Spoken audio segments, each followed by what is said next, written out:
Well, hi. For those of you who don't know me, my name is Heather, and I'm the music director here at the Sonoran Desert Center for Spiritual Living, and I want to say thank you for coming today. Happy Sunday to you. Let's stand and sing this song. Is this the last time, or is next week the last time? This is it. This is it? Well, let's make it count then. Here we go.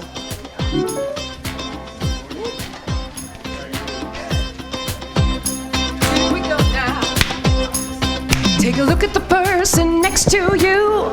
Christine's got it. Say, I recognize the God in you. Come on now. And feel the love in the sanctuary. Start clapping now. Lift your voice and repeat after me. Yeah, we come together. We come together. We come together in the name of love. We come together.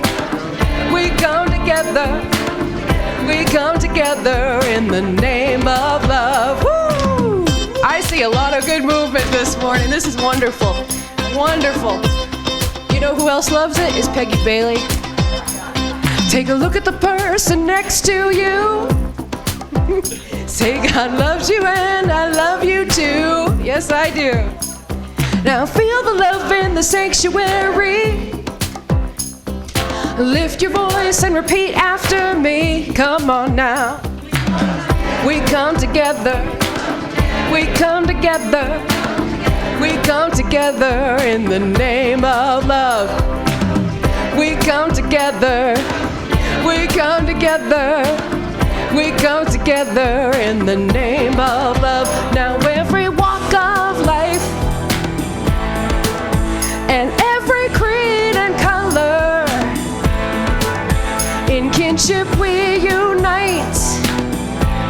In what? In honor of the God in each other. Take a look at the person next to you. You're still next to me. Say namaste, I bow to you. And feel the love in the sanctuary. And lift your voice and repeat after me. We come together, we come together, we come together in the name of love. We come together, we come together, we come together in the name of love. That's right, we come together, we come together, we come together. In the name of love, we come together. We come together. Big finish. Here we go. In the name of love. Yeah.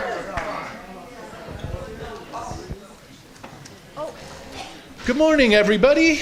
Good morning. My name is David Burke, and this is my first time, so bear with me. On behalf of Reverend Donna Maurer and the Board of Trustees, this is a different script, of course. So, I am your trustee on duty today. And I just wanted to say, when I came here, I didn't know the person up here was a trustee. It's only until I came to a board meeting that I found that out. So for all you who don't know, that's why we're up here. I am privileged to welcome you here to the Sonoran Desert Center for Spiritual Living. Whoever you are and wherever you are on your spiritual journey, you are truly welcome here. Here you will be validated, supported, and encouraged to be all that you can be. Our vision statement is love in action every day in every way. We express this love by learning and living the principles of the science of mind. You'll find our dedication of principles on the back of your program. Please join me now in reading them.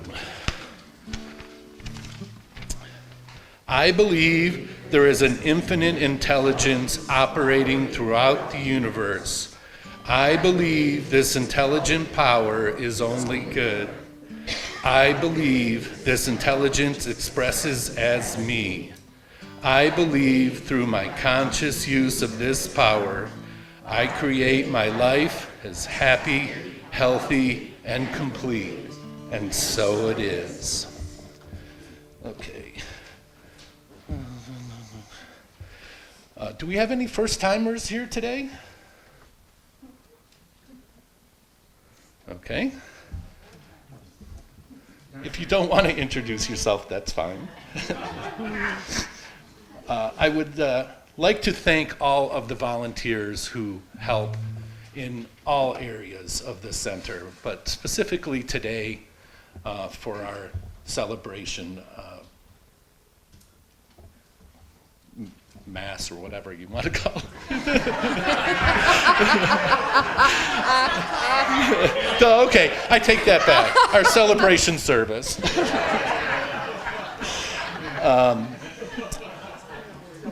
And for the ones of you who are watching on the internet, please look at cslaz.org for information. That's stuff in the book and so on. Thank you, Heather. Ta-da! Turn the Now, page when you ring the bell. Now, please direct your attention to the announcements in your book. I'd just like to remind you to please turn your cell phones off. And thank you very much.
The God in me beholds the God in you.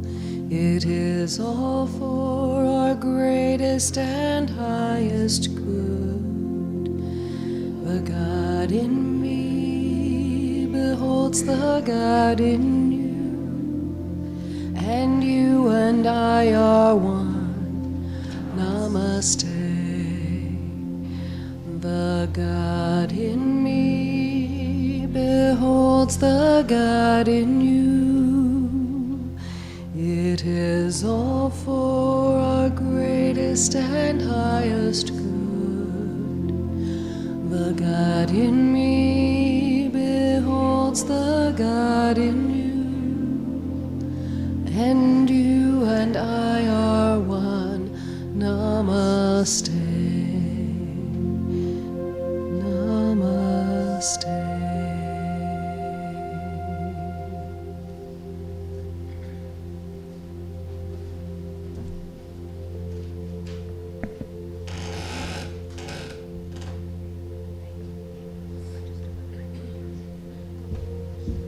Hi.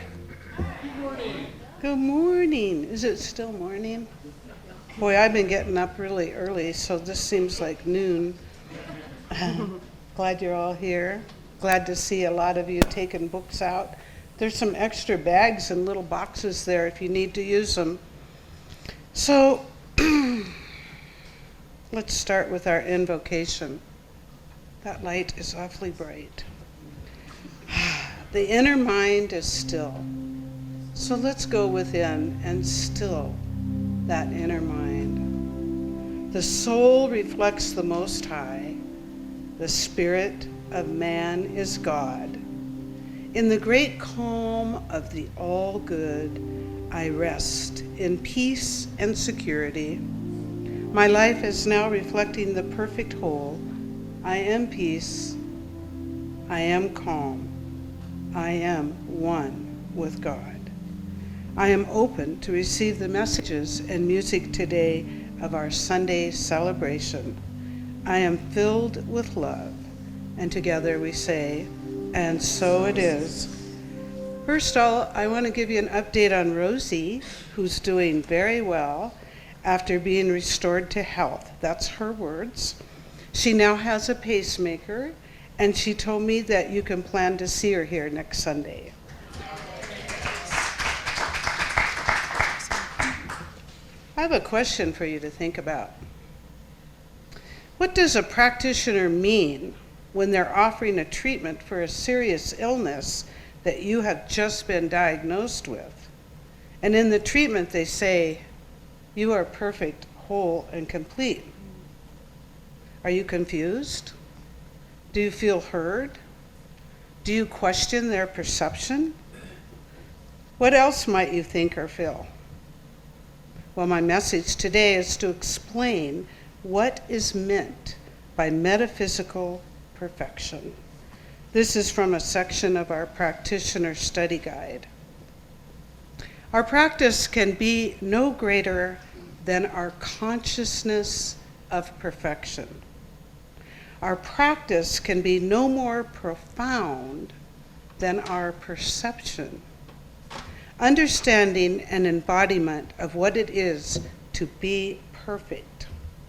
The metaphysical perfection that religious science practitioners realize differs from the standard of physical perfection to which we have been culturally conditioned, such as the goodness and approval-based demonstrations of flawless performances and appearances represented by the Olympics' perfect 10.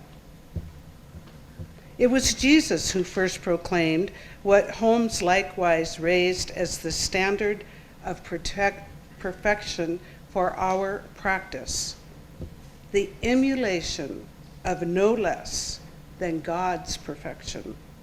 According to Rocco Errico, Jesus' Aramaic term for what was translated into English as perfect actually meant inclusive of all things. Jesus prescribed, as did Ernest Holmes subsequently, that we would be inclusive of all things, even as God is inclusive of all things. Thus understood, metaphysical perfection is not a performance standard, such as being good, doing well, or presenting an unblemished appearance. Metaphysical perfection is a standard of consciousness, the consciousness of lacking nothing, in which consciousness we perceive unbroken wholeness and may experience having it all. The standard of perfection upon which all practitioner work is founded is a consciousness of inclusivity. Wholeness equals inclusivity. The perception of wholeness equals realizing the spiritual perfection of each person and situation, regardless of conditions. Given this standard of perfection, all concerns about what things look like, such as a perfect performance of prayer technique or a perfect appearance of a subsequent demonstration, represent judgment or conditionality. Only as our consciousness is freed from all performance-based, appearance-based, goodness-based, and other conditionally anchored criteria of perfect expression are we thereby free to be in that consciousness of perfection, which realizes wholeness as perfect God perfect man, perfect being. And as I hold the high watch today with this candle, I know that you are perfect, whole, and complete. Namaste.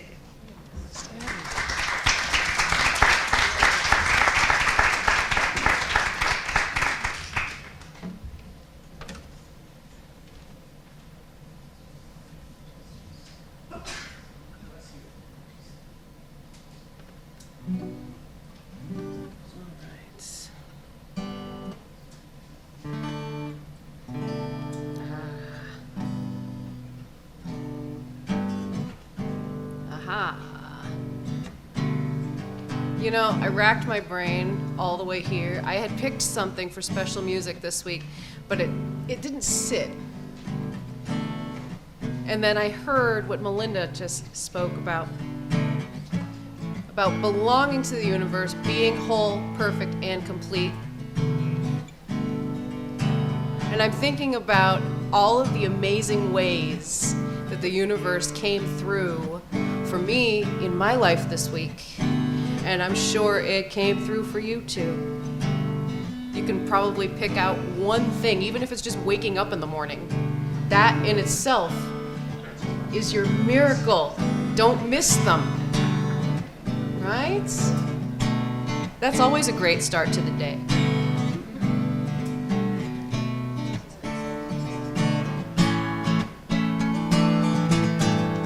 So my point is, don't miss your miracles.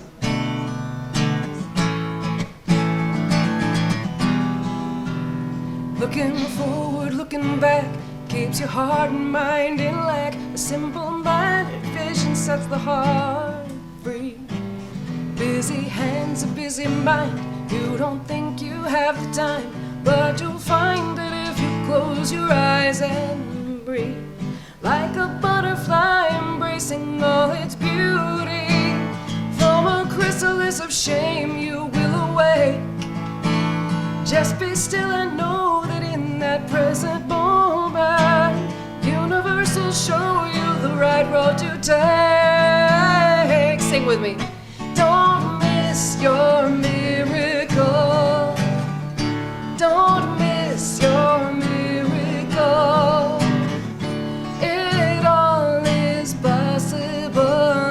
Trust and believe that miracles are made by you and me.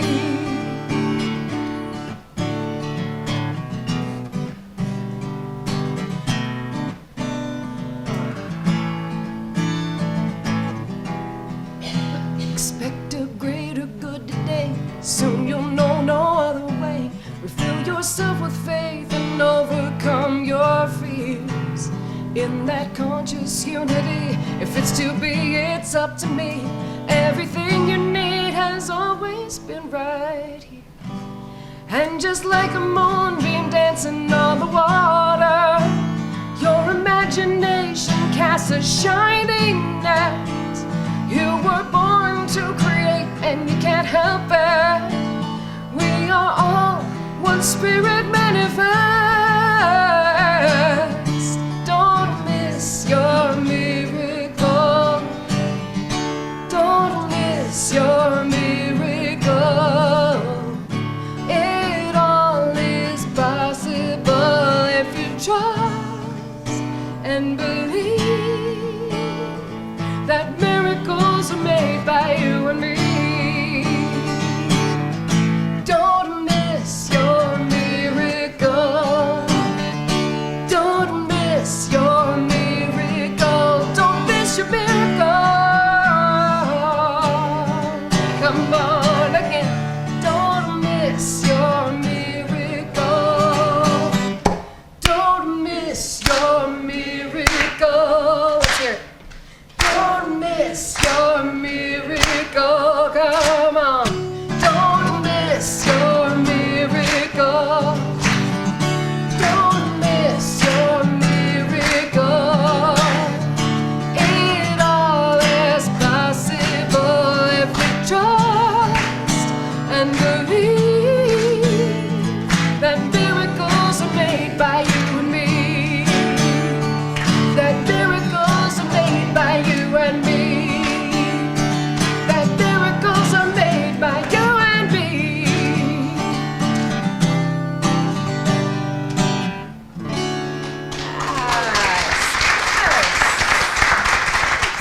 Oh, good morning.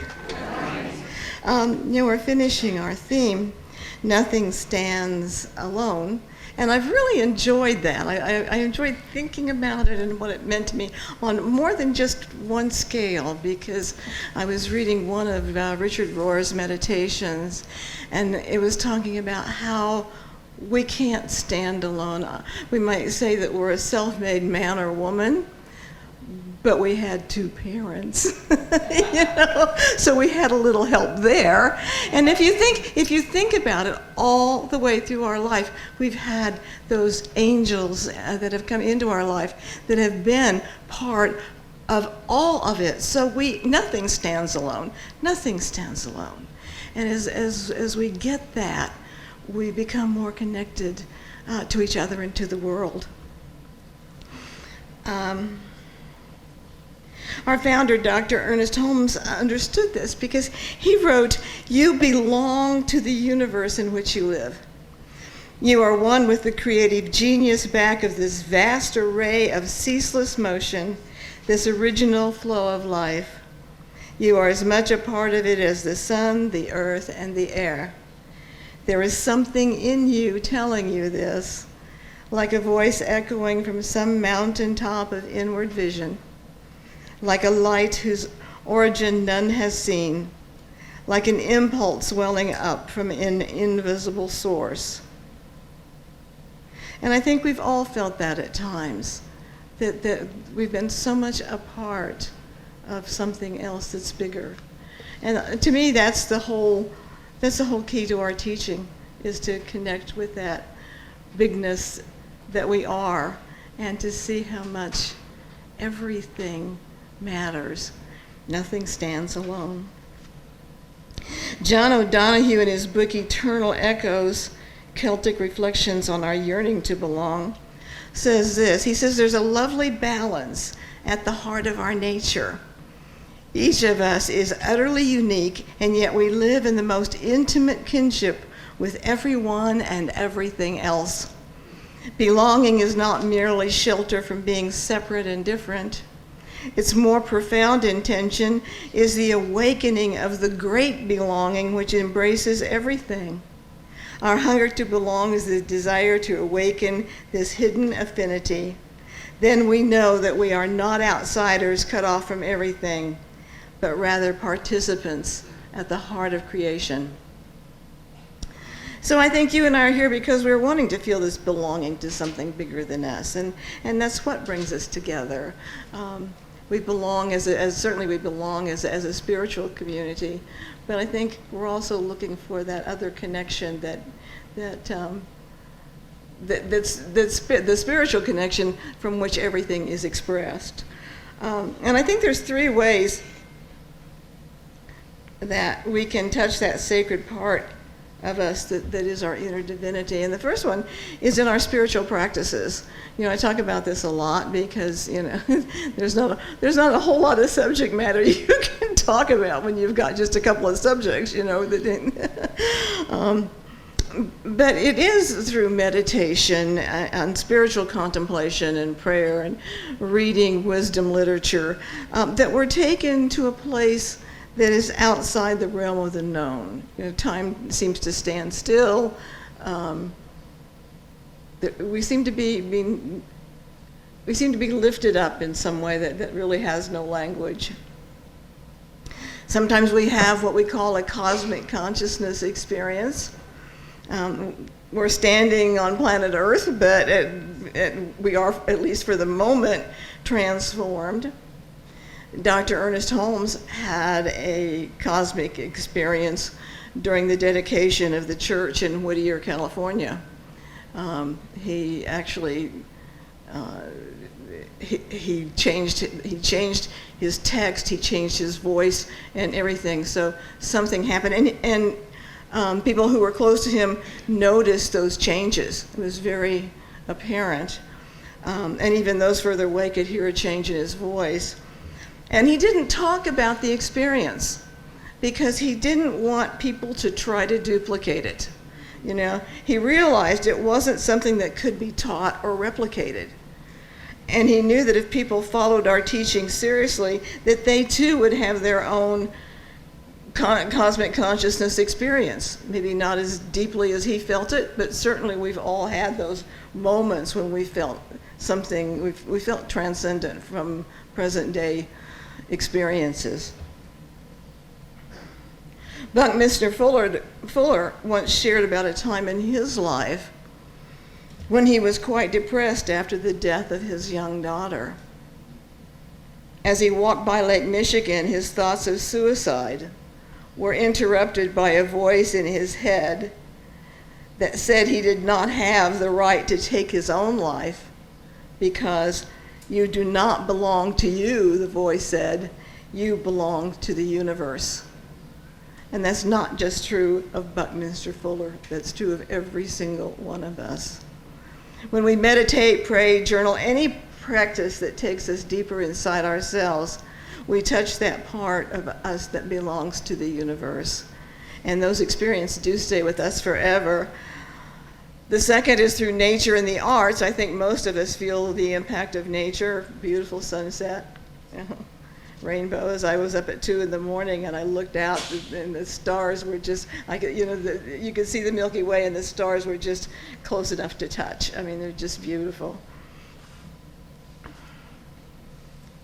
Sometimes it's the way the birds flock together in a tree, or just something. I mean, I love to watch the birds out here in the bird bath. They're so much fun. So.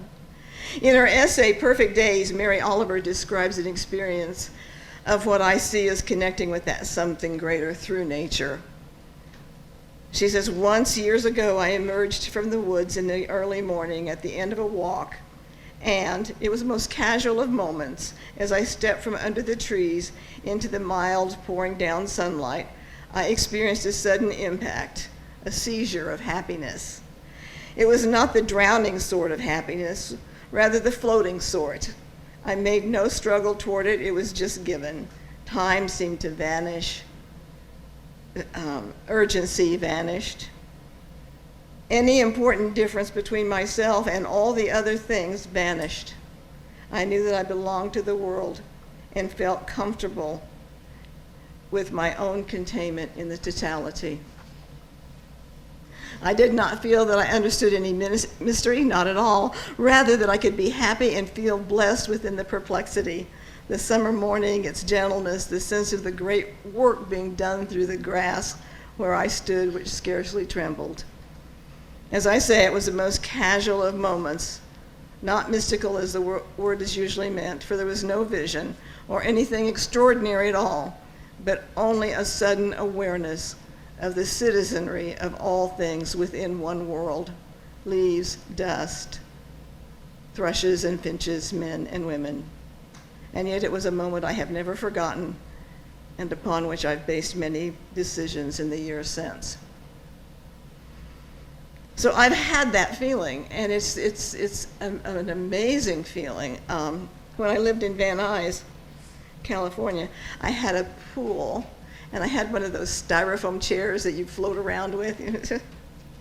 And I was alone that day, nobody was around, so I was floating in my little chair, and I could hear the buzz of the bees, and I felt the warmth of the sun on my skin. I felt the cool breeze. And all of a sudden, I had no body. It just melted, But I felt that there wasn't a part of that scene that wasn't me. So I had this strange feeling that when I lost my body, I was more my real self than I had ever been. So I think that was kind of what Mary Oliver was saying with hers. And so I can identify with her comments about having a sudden awareness of the citizenry of all things within one world. Native Americans have this same deep kind of respect, and their sense of belonging is very tied to nature. Dan George, chief of the people of the Inlet in British Columbia, he wrote, "The beauty of the trees, the softness of the air, the fragrance of the grass speak to me. The summit of the mountains, the thunder of the sky, the rhythm of the sea speak to me. The faintness of the stars, the freshness of the morning dew, the dewdrop on the flower speak to me. The strength of fire, the taste of salmon, the trail of the sun, and the life that never goes away, they speak to me and my heart soars. So nature speaks to all of us. I don't think that there's a soul here that nature doesn't speak to. Just in whatever way. I mean, nature speaks to me through my cat. I mean, she is definitely God in expression. So, and it's interesting because it doesn't matter where we are or what we're doing. We can still have that sense of wonder. Anthony DeMello in Taking Flight tells this story. A prisoner lived in solitary confinement for years. He saw and spoke to no one, and his meals were served through an opening in the wall. One day an ant came into his cell. The man contemplated it in fascination as it crawled around the room. He held it in the palm of his hand, the better to observe it, gave it a grain or two, and kept it under his tin cup at night. One day it suddenly struck him that it had taken him 10 long years of solitary confinement to open his eyes to the loveliness of an ant. And the third way we feel that belonging is through our interaction with others. Several researchers have referred to inner and outer belonging. And the inner belonging is our spiritual connection, and the outer belonging is our experiences with others. But I think that there's only one true belonging, and it is to our source. Spiritual practices, nature, arts, and interactions with other people are the way that this source expresses through our life. In the Brothers Karamazov, Dostoevsky writes, "Love people even in their sin, for that is a semblance of divine love and is the highest love on earth. Love all of love's creation, the whole and every grain of sand of it. Love every leaf, every ray of God's light. Love the animals, love the plants, love everything. If you love everything, you will perceive the divine mystery in things. And once you perceive it, you will begin to comprehend it better every day.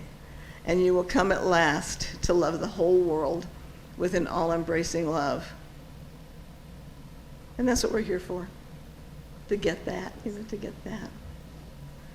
Author Brené Brown defines belonging as the innate human desire to be part of something larger than us. And she says, because this yearning is so primal, we often try to acquire it by fitting in and by seeking approval, which are not only hollow substitutes for belonging, but often barriers to it. Because true belonging only happens when we present our authentic, imperfect selves to the world. Our sense of belonging can never be greater than our level of self-acceptance. So many of us have spent years feeling less than, not good enough, unworthy. Yet when we come to an understanding of ourselves as part of that greater whole, then we begin to sense that our worthiness is inherent. There isn't anything we need to do to be worthy. Just being here as an expression of God is being worthy. And that way we can walk in the world with confidence. Ernest Holmes calls this spiritual self-reliance. He says, people with spiritual self-reliance have a deep conviction that they are attuned to an infinite intelligence and that they are one with the all-knowing Spirit. And knowledge of this truth is necessary if we desire to develop an understanding that will cause us to be positive without aggressiveness, that will make us sure of ourselves without egotism, that will make us strong in action without becoming intolerant. First of all, there must be an awareness of the presence of God. Next, and equally necessary, is faith in the spiritual self. The faith to which we are referring is not a faith in an isolated self which struggles through life alone, but faith in an inner knowledge. Spiritual self-reliance comes only to those who have a deep awareness of the availability of the creative spirit through the medium of their spiritual self and their oneness with the presence of God. You know, poets and mystics of every age seem to get this wonderful relationship, you know, that undergirding this many-faceted universe that we live in, with the myriads of people and creatures, the vast experiences, this sense of duality leaves us as we glimpse this oneness with the presence of God. And we can see it as a myriad of expressions of the one. And that's the sacredness of our connection to experience, to spirit. Brene Brown says belonging to ourselves means being called to stand alone, to brave the wilderness of uncertainty, vulnerability, and criticism. And with the world feeling like a political and ideological combat zone, this is remarkably tough.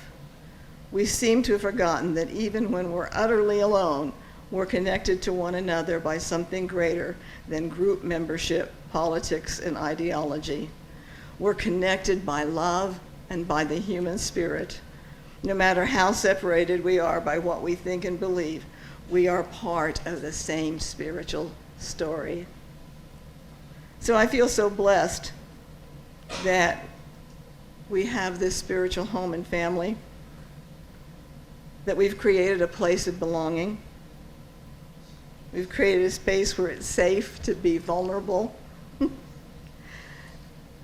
And I hope we hang on to that and realize just how sacred that is. Reverend Dr. Dennis Merritt Jones defines a spiritual community as a consciousness held by a collective group that welcomes, celebrates, and honors you just the way you are. You'll know it because it's as if you have walked into a wall of love, immersing you in it in the most amazing way. And I think Dr. Jones could be talking about us. And no matter where we are on our spiritual path, may we always feel welcome here. And I want to close with a little blessing from author John O'Donohue. May you recognize in your life the power, presence, and light of your soul. May you realize that you are never alone, that your soul in its brightness and belonging connects you intimately with the rhythm of the universe. May you have respect for your individuality and difference. May you realize that the shape of your soul is unique, that you have a special destiny here, that behind the facade of your life there is something beautiful and eternal happening. May you learn to see yourself with the same delight, pride, and expectation with which God sees you in every moment. Thank you. Namaste. Thank you.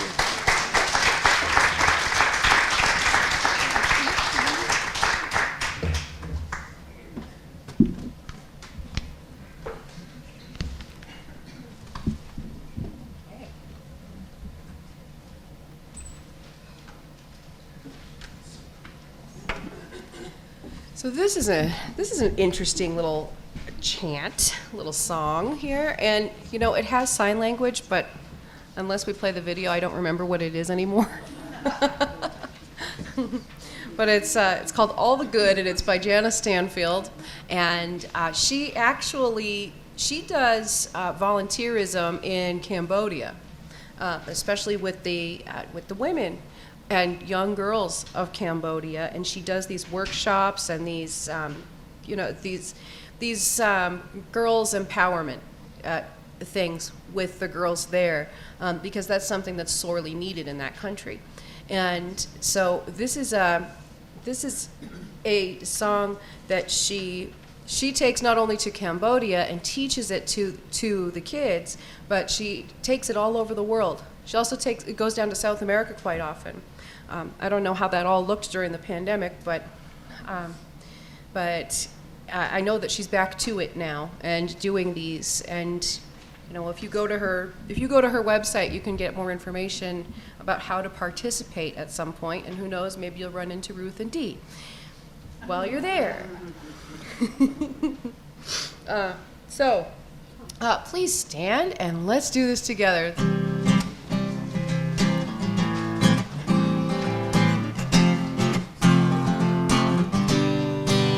I cannot do all the good that the world needs, but the world needs all the good that I can do. I cannot do all the good that the world needs, but the world needs all the good that I can do. Think about that. I cannot do all the good that the world needs, but the world needs all the good that I can do. Think of another place where you can do that good. I cannot do all the good that the world needs, but the world needs all the good that I can do. Now send that good to somewhere else. I cannot do all the good that the world needs, but the world needs all the good that I can do. Now come back to here and sing it together. I cannot do all the good that the world needs, but the world needs all the good that I can do. One more time. I cannot do all the good that the world needs, but the world needs all the good that I can do.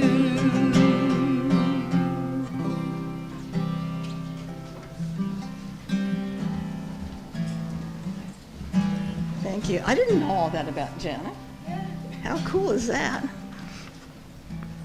Yeah. Okay. It's time for our offering, and so I ask you to join me in our offering affirmation on the left-hand side of our bulletin. My gift goes forth to heal, prosper, and bless all that it touches. It is evidence of my conviction that God is the source and substance of my supply. I share generously of my good, knowing that it returns to me multiplied abundantly, and so it is. I am so blessed. I am so blessed. I am so grateful for all that I have. I am so blessed. I am so blessed. I am so grateful. I am so blessed. I am so blessed, so blessed. I am so blessed, so blessed. I am so grateful for all that I have. I am so blessed. I am so blessed. I am so grateful. I am so blessed.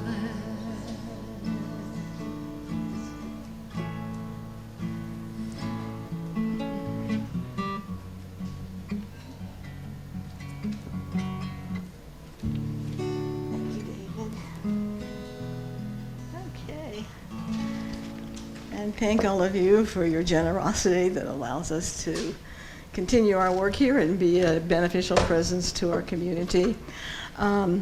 Today is Jackie and Dan's last Sunday, so Yeah, I was talking to her earlier that this is a bittersweet time, and we start seeing the snowbirds kind of one by one, and then the chairs get,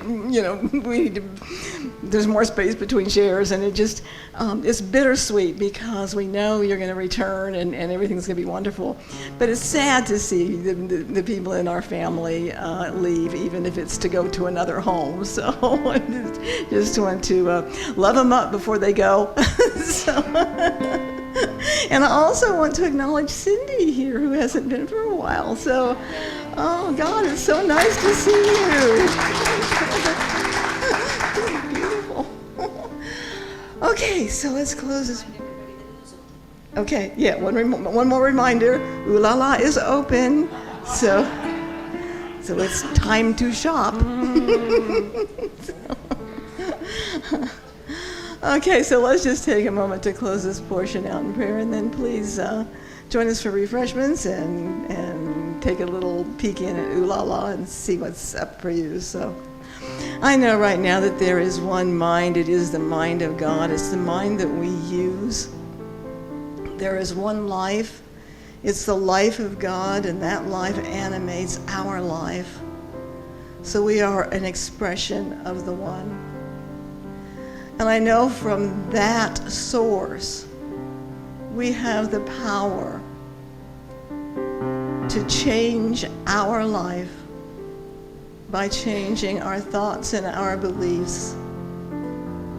So I speak my word for anyone experiencing any kind of difficulty to know that the clarity, the wisdom, and the power of God is right where you are, right where I am. And again, I speak my word for the people in Ukraine, and also the people in the States that are experiencing such horrific weather. It seems like every time you turn on the news, all you want to do is turn it off. But I do know that there is a power greater than everything that I see. And that power is at work in ways that I don't know. But I do know it's at work. So I trust in that.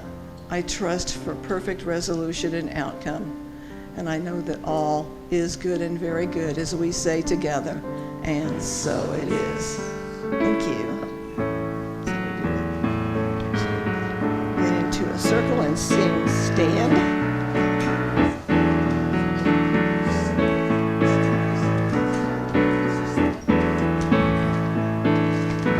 Okay.